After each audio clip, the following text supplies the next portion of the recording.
There comes a time when the truth no longer hides behind your politeness, when the weight of what you've been tolerating begins to speak louder than your desire to be liked, and you can't keep pretending. Not to them, not to yourself. This isn't about a breakdown. This is about the shift that happens just before it. The stillness that wraps itself around you when your soul gets tired of making excuses. When your body says no more, even when your mouth still tries to say yes. This is not a motivational speech. It's not meant to hype you up.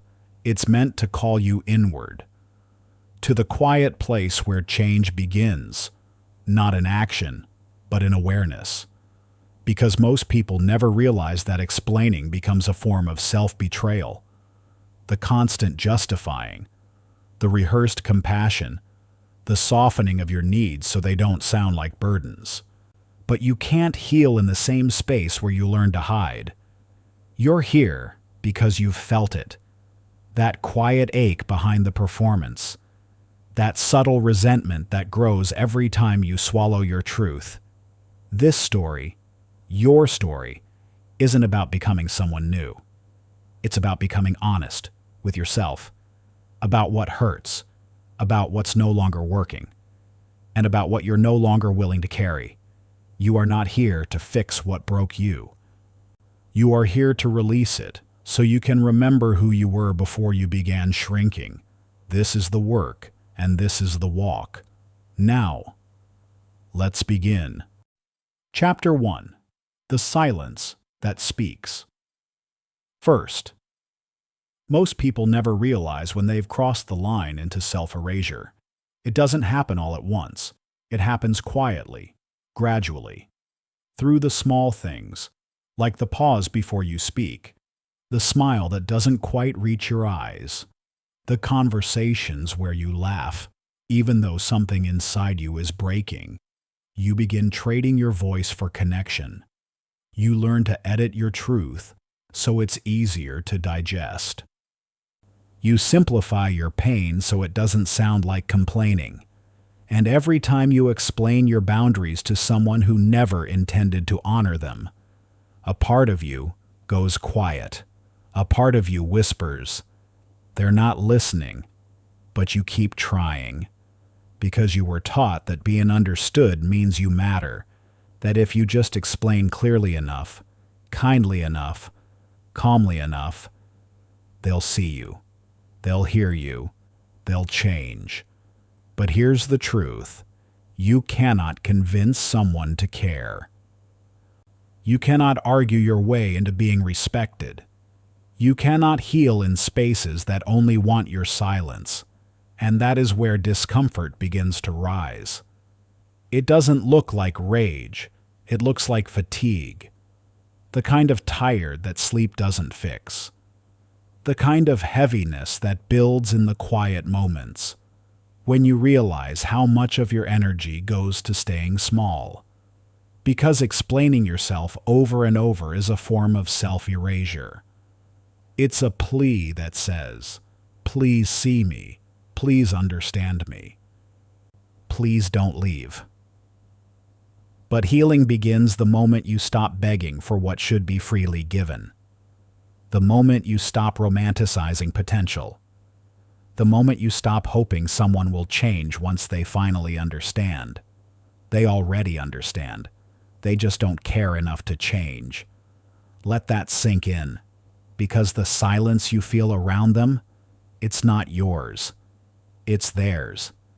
Their disinterest, their avoidance, their inability or refusal to meet you where you are. And yet, you keep trying to fill that silence with reasons, with context, with apologies that sound like, "I didn't mean to be too much. I just wanted to talk. I'm sorry if I upset you." But what if the upset was never your responsibility? What if your truth doesn't need a footnote? There comes a point when you stop chasing closure in conversations that only create confusion. You stop clarifying your worth. You stop proving your pain. And in that moment, the energy you used to spend explaining returns to you. You start to breathe deeper. You start to hear your own voice again. Not the edited version, the real one. The one that doesn't ask, "Is this okay?" but instead says, "This is true." Because the people who care, the ones who truly see you, they don't need explanations. They listen between the lines.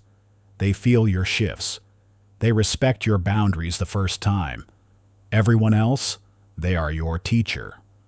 Not in how to be heard, but in how to walk away. Because sometimes the greatest clarity comes not from being understood, but from realizing who was never willing to understand you in the first place. That's when healing begins. Not when you are seen, but when you stop needing to be, and you return home to yourself. Chapter 2. The weight of what you've been carrying. Healing isn't just about what you let go of. It's about what you've been carrying long before you knew it was heavy.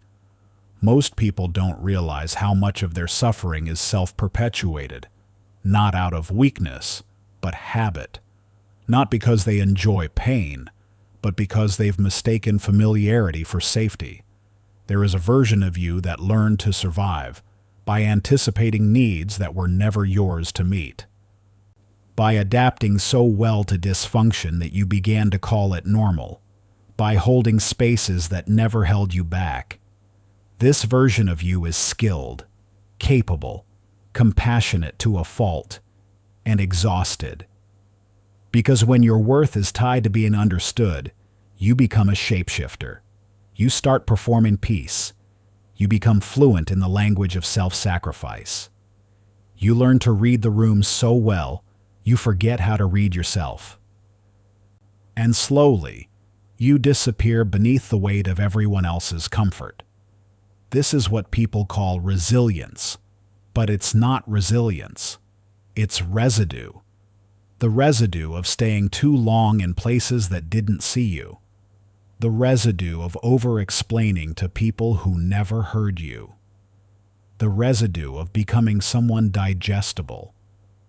Because somewhere along the line, you were taught that your fullness was too much.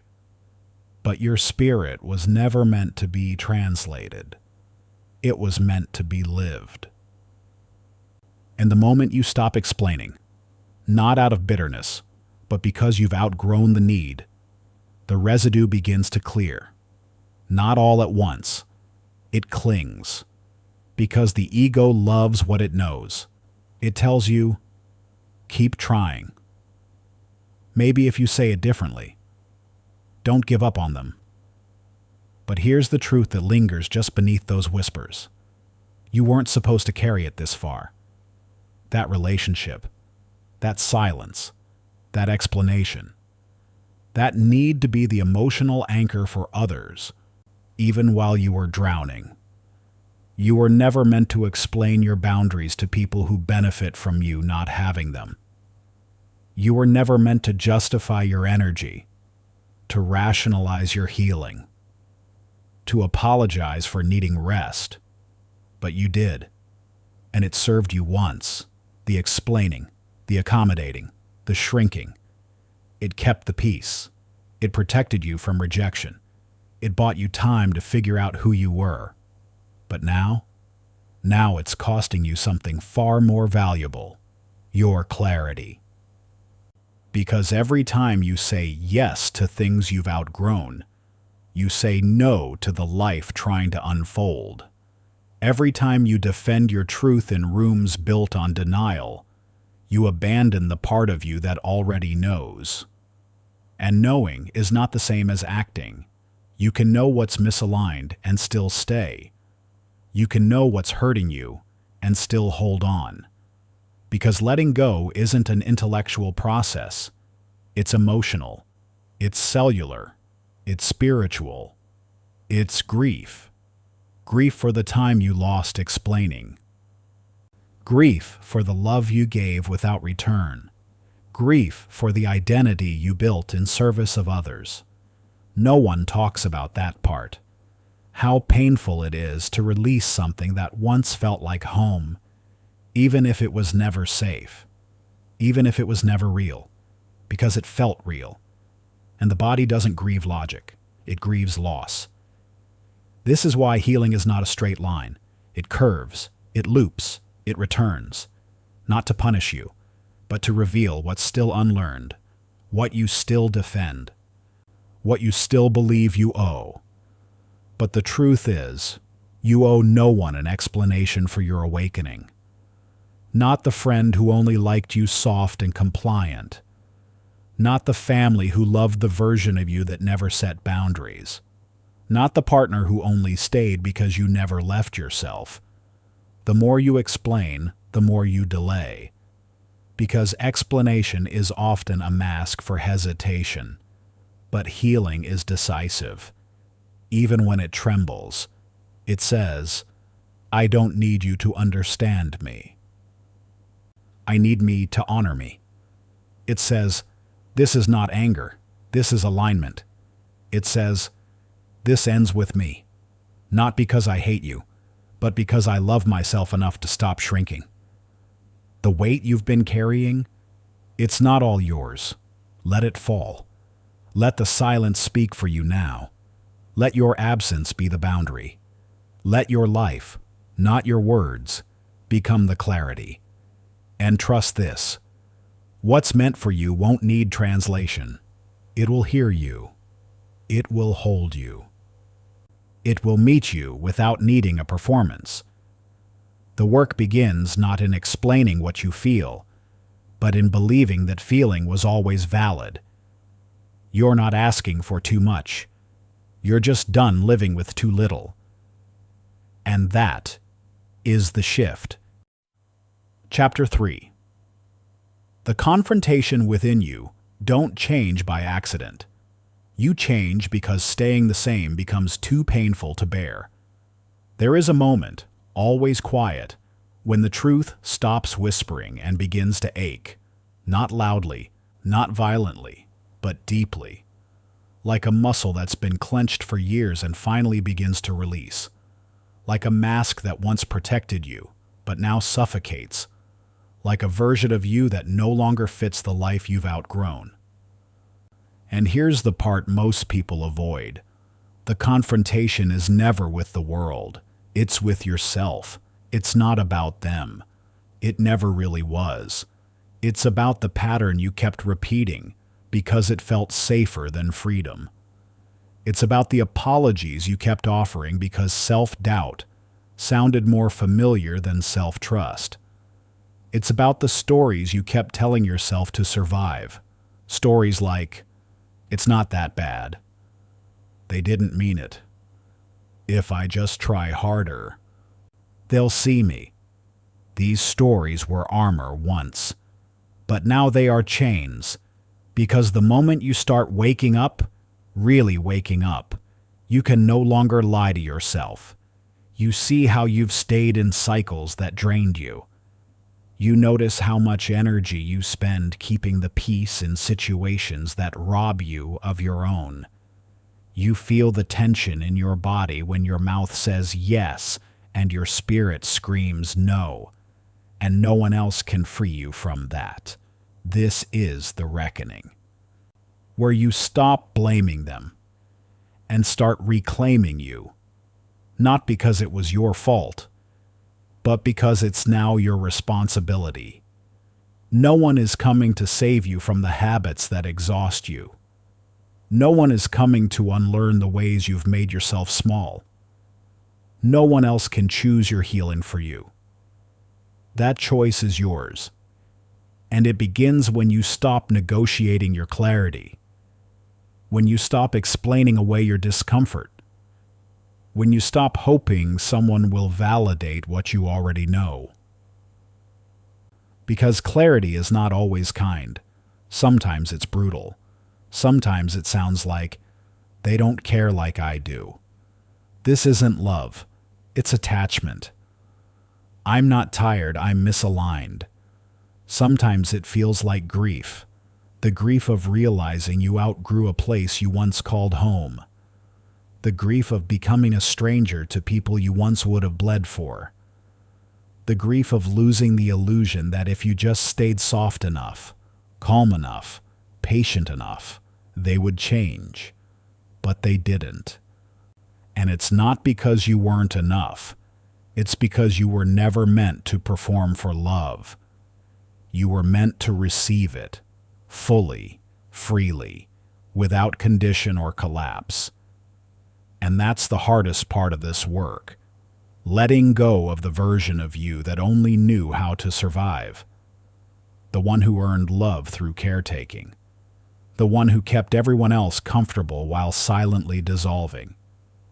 You must confront what you allowed, not to shame yourself, but to set yourself free.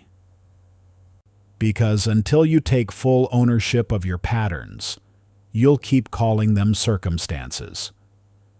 You'll keep waiting for life to adjust around you, instead of realizing you are the pattern breaker. And pattern breaking is not glamorous. It's not a declaration you post online. It's the quiet choice to stop calling dysfunction loyalty. It's the silent vow to stop betraying your body's signals. It's the daily decision to walk away from what once felt like love, but was only the absence of loneliness. This is the part that empties you, and emptiness is terrifying. But don't run from it. The space you feel now is sacred. It's the in-between, the clearing, the place where the old self dies and the true self begins to breathe. Let it breathe. Let the discomfort rise. Let the grief wash over you. Let the stillness hold you. Because you can't rebuild until you demolish the lie. The lie that your worth is in your usefulness. The lie that silence equals strength. The lie that you need to explain your pain to people who caused it. No, not anymore. This is the line, the inner confrontation, where you finally choose yourself, not as a performance, not as a rebellion, but as a return. You are not too much. You are just no longer willing to be less. And that truth, that raw, steady truth, will cost you everything that depended on your denial. Let it. Because what remains after the confrontation is what was real all along. Chapter 4. Clarity is a form of love. There comes a time when clarity no longer feels like a luxury. It feels like oxygen. You stop craving peace. You start requiring it. Not because you've hardened, but because you've softened into your own truth. This is what clarity does. It doesn't ask for permission. It doesn't wait until you're ready. It arrives like light under a door. Slow at first, then sudden and undeniable. You begin to see the conversations you kept avoiding, the energy you kept giving, the truth you kept editing. You see it all, not with bitterness, not with blame, but with eyes that no longer want to be blind. Clarity is what comes after the confrontation, not just with others, but with the versions of yourself that tolerated too much for too long. It's when you realize that you don't hate them. You just finally love yourself enough to walk away. And not just from people, but from patterns, from places, from promises you made to stay small to keep the peace. Clarity is when you stop making decisions out of guilt and start making them out of alignment. When you understand that boundaries are not barriers, they're bridges back to yourself. Because every time you said yes when you meant no, you built a life on compromise, not the kind that builds connection, the kind that erodes it, the kind that left you questioning your intuition, the kind that made you rehearse your truth in the mirror before you dared to speak it, the kind that made you feel like being understood was a reward you had to earn. But you don't need to be decoded. You need to be met. And if someone cannot meet you where you are, you stop lowering yourself to reach them. Clarity reminds you, you are not here to convince. You are not here to perform. You are not here to carry the weight of everyone else's denial. You are here to live, fully, freely, and without explanation. This is what it means to love yourself in practice, not in theory. Because love without clarity is chaos. It's why you stayed. It's why you overgave. It's why you kept the door open long after you should have walked through it alone. But once you're clear, you stop needing closure. You become the closure. You stop needing validation. You become the validation. You stop needing the story to end a certain way. You just stop reading the chapter. Because now you know, there is no version of you that can save what doesn't want to be saved. No amount of explaining will ever turn misalignment into harmony. No length of patience will transform someone who refuses to meet you halfway. Clarity is not cold. It's kind, because it tells the truth. It says, this doesn't feel good anymore. I'm allowed to choose peace even if it disappoints you. I love you, but I won't betray myself for you again. This is the kind of love that heals. Not love for others, but love for your own life, your own time, your own body. Because time is your currency, and attention is your power. And where you give those things, you give yourself. So ask yourself, what are you feeding with your energy? What are you keeping alive out of habit, not alignment? What part of your life is still being fueled by fear? Fear of being alone, misunderstood, unloved. And now that you're clear, what are you willing to let die? Because clarity always demands a death of an old belief, a death of an old identity, a death of the lie that says you need to suffer to be seen. But in that death, something else is born.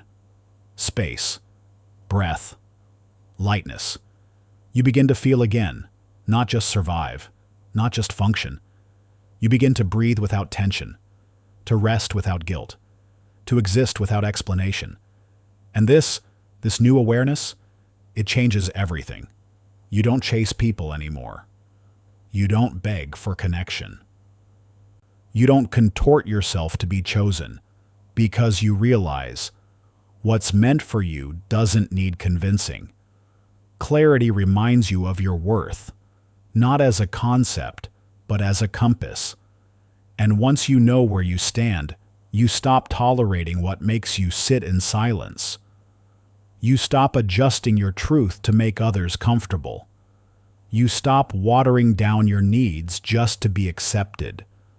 You stop apologizing for seeing things clearly, because you finally understand. Clarity is a form of love. A love that says, I see myself now and I refuse to look away again. Chapter 5. The Release. If you want a new life, you must first let go of the one you built out of survival.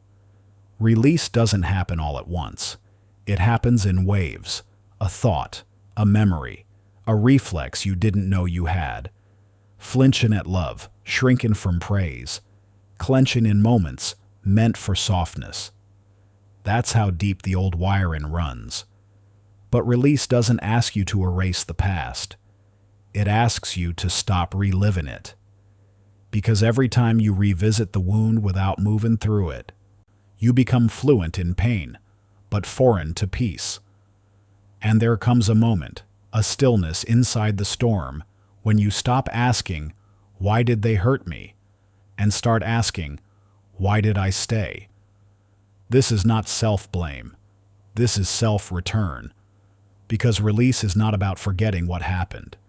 It's about remembering who you were before you learned to accept it. And that takes courage. To stop rehearsing the story. To stop curating your pain for empathy. to stop needing others to see the full weight of your suffering before you allow yourself to put it down. You release when you realize you don't need to hold it anymore, not because it didn't matter, but because it cost you too much to carry. Grief lives in your body long after your mind has moved on, but release begins in the body, not in words, not in logic, in breath, in presence, in stillness. Let it tremble, let it ache, let it empty. Because if you don't, you'll rebuild a new life with the same foundation and wonder why it keeps cracking. Release is a clearing, a demolition of the false, not to destroy what was real, but to make room for what is. And yet, so many resist this part. Because who are you without the pain? Without the story? Without the identity that says, I'm the one who gets left. I'm the one who always gives. I'm the strong one. I don't break. But what if breaking is the beginning? What if release is not weakness, but proof that you're strong enough to stop holding what's no longer yours? Here's the secret no one tells you. The longer you hold resentment, the more it becomes your personality. The longer you hold grief without movement, the more it becomes your lens. The longer you hold anger, the more it becomes your language, even in love. You start to expect disappointment. You start to wait for abandonment. You stop allowing joy because it feels unfamiliar. So you have to choose. Will you protect the story or create a new one? Release begins with truth. You are allowed to forgive what they'll never apologize for. Not for them, but because your nervous system wasn't meant to live in constant alert. You are allowed to let go without closure, because silence was already an answer. You are allowed to stop explaining why you had to leave, because staying would have been the betrayal. And yes, the release might feel like death, because it is. The death of hope in the wrong place, the death of a version of you that lived on the edge of someone else's approval, the death of the performance. But in that death, there's peace, peace that isn't loud or showy. It doesn't announce itself. It arrives in the form of breath, in the absence of tension. In the moment, you realize you're no longer waiting for them to get it, because now you get it. You see the pattern. You hear your own voice again. You feel the pulse of your own power, quiet, steady, real. And that's the shift. You stop being addicted to potential. You stop being loyal to dysfunction. You stop romanticizing the lesson and start integrating it. This is release. When you don't just know you deserve more, you stop settling for less. You stop answering calls that drain you. You stop explaining your peace to people committed to chaos. You stop reopening doors just because someone knocks. And most importantly, you stop grieving people who were never really present, only available in fragments. Release is radical self-respect. It's letting them go without bitterness. Letting the story go without needing to rewrite it. Letting the pain go without needing it to be justified. Because sometimes the apology never comes. The explanation never lands. The moment of mutual understanding never arrives. And that's okay. Closure is not something you wait for. It's something you give yourself. You stop clinging. You stop circling. You stop bleeding for a version of connection that only ever left you empty. And what rises in that emptiness is space. Space to rebuild. Space to breathe. Space to live. This is the release. It doesn't mean the pain never mattered. It means it no longer defines you. Chapter 6. The Rebuilding. You don't change by accident, and you don't rebuild by waiting. A new life doesn't appear in the silence after release. It must be built, brick by brick, belief by belief, habit by habit. But this time, you build differently. Not to impress, not to prove, not to recover a version of yourself you thought you'd lost. You build from presence, from clarity, from truth. And that truth is simple. Everything that broke you also revealed you, not in a romantic way. Not as some cosmic reward for your suffering, but in a raw, grounded sense. You now know what you won't return to.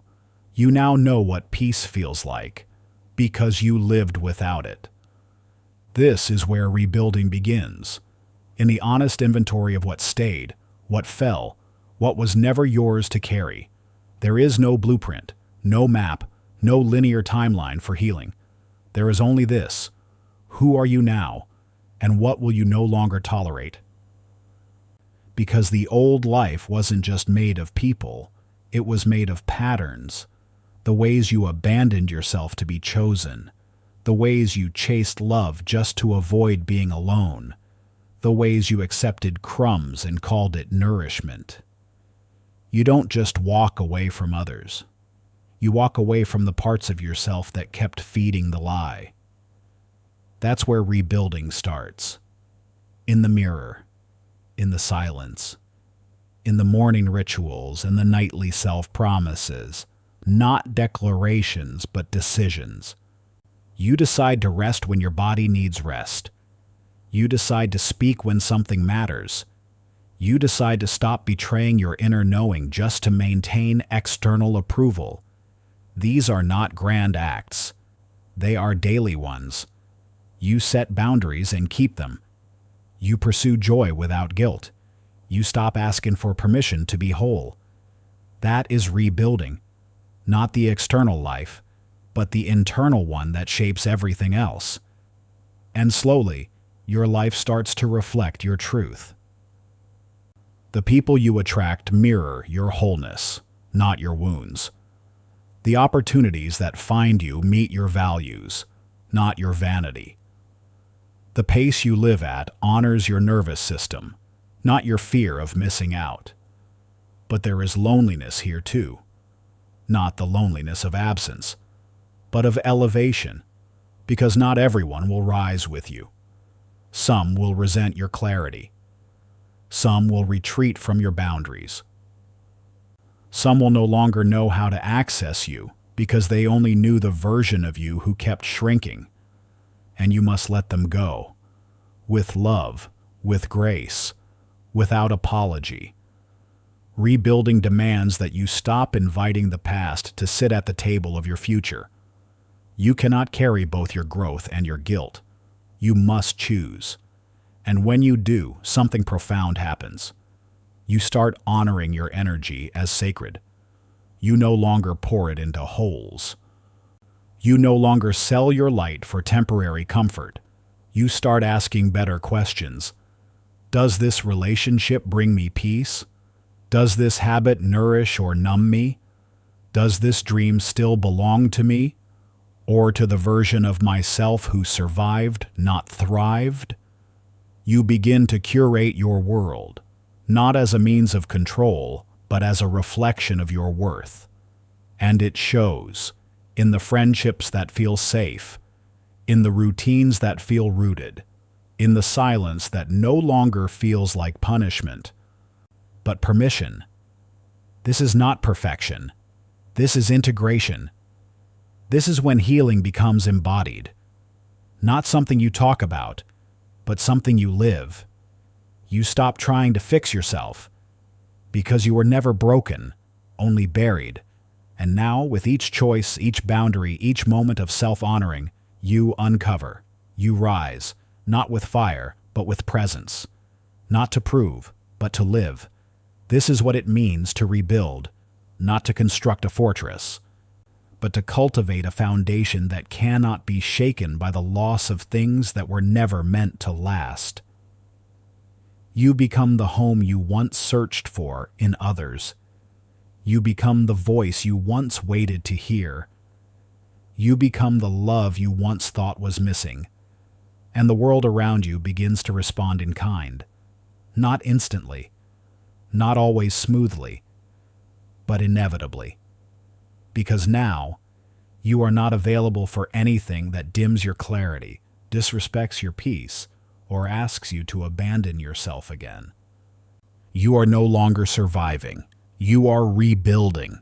And this time, you know exactly who it's for. Chapter 7. The Empowerment. There comes a time when you no longer look back. Not because the past didn't matter, but because your future finally does. Empowerment is not loud. It doesn't roar, doesn't beg for attention, doesn't demand recognition. It simply is steady, rooted, undeniable. It shows up in the way you speak, in the energy you protect, in the decisions you no longer delay. You stop waiting for the right moment. You stop rehearsing your pain for validation. You stop outsourcing your worth to the moods of others, because empowerment isn't something you achieve. It's something you remember. It was always there. Beneath the compliance, beneath the guilt, beneath the shape you bent yourself into to make others comfortable. But now you are no longer available for that version of yourself. The one who tiptoed, the one who tolerated, the one who twisted truth into something palatable. Now you speak directly. You move intentionally. You choose wisely. And every time you do, you become more aligned. That's what empowerment is. Alignment. Not with what looks good, not with what others expect, but with what feels right in your body, in your breath, in your bones. Empowerment is not control. It's trust. You trust yourself to walk away from what hurts, to rest when you're tired, to stay soft in a world that keeps asking you to harden. You stop over-explaining. You stop negotiating with your intuition. You stop chasing people who only see fragments of you, because now you see all of you, and that self-seeing changes everything. You begin to lead from wholeness. You stop fixing others as a way to ignore your own needs. You stop managing everyone's perception as a way to avoid rejection. You let people be wrong about you. You let moments be unfinished. You let life unfold without the need to grip it so tightly. This is your power, not in how much you control, but in how deeply you trust your ability to respond. You've already survived what once broke you. Now you're no longer surviving, you're designing. And this design is different. You no longer build on fear.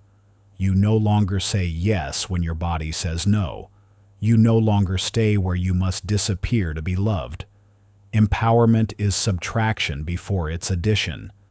You lose the noise, the distractions, the shame that never belonged to you. You lose the people who only showed up when you were convenient.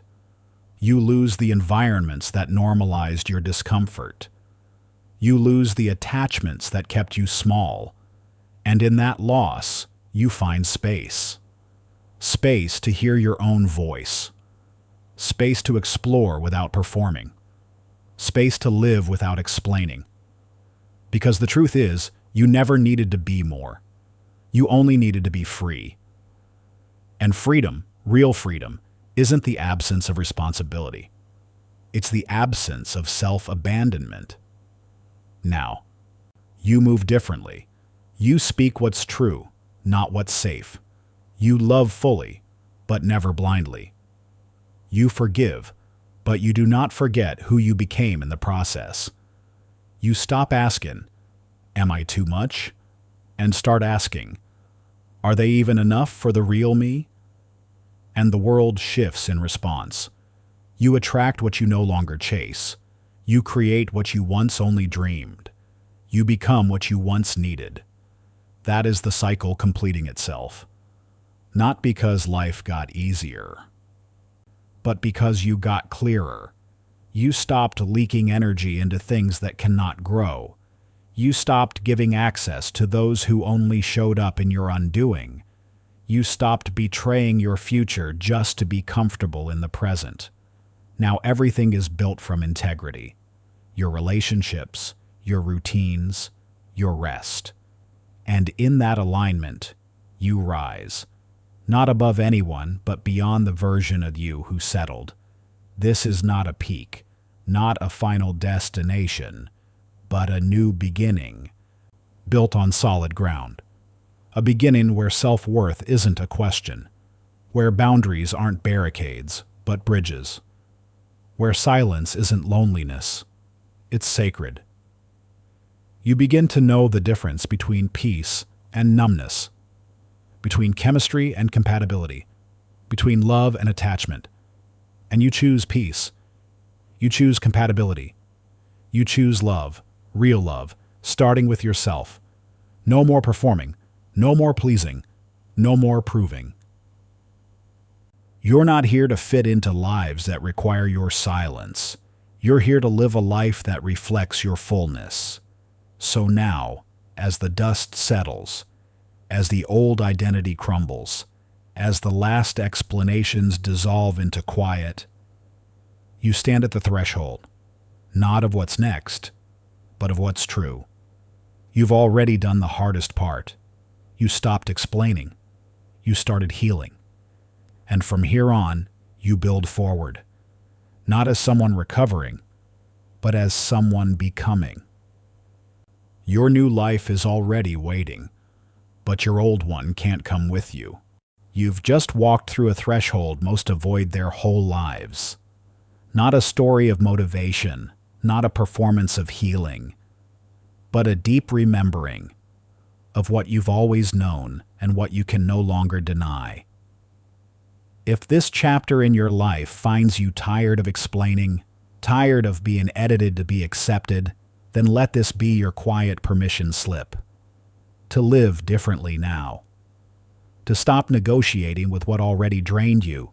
To stop waiting for understanding that will never come. To start reclaiming the time, energy, and self-respect you once gave away freely. You don't need to be louder to be heard. You don't need to be softer to be loved. You just need to be true. And the moment you are, your life will begin to realign around that truth.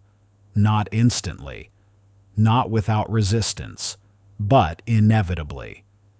Because when you stop explaining, you stop bleeding energy into the wrong conversations. You stop arguing with people committed to misunderstanding you. You stop giving away your voice just to feel less alone. And that is the moment healing begins. This has been Audio Mindset, a space for clarity, for self-returning, for the parts of you that no longer want to hide. If this message resonated, save it. Return to it. Share it only if you feel seen by it. Until next time, don't rush your process. Honor the truth rising inside you, because it's not noise. It's your next life calling, and it's time you answered. Subscribe for more soul-deep reflections. Leave a review if this reached something real in you. You're not alone. You're just becoming someone who no longer explains. You're becoming free,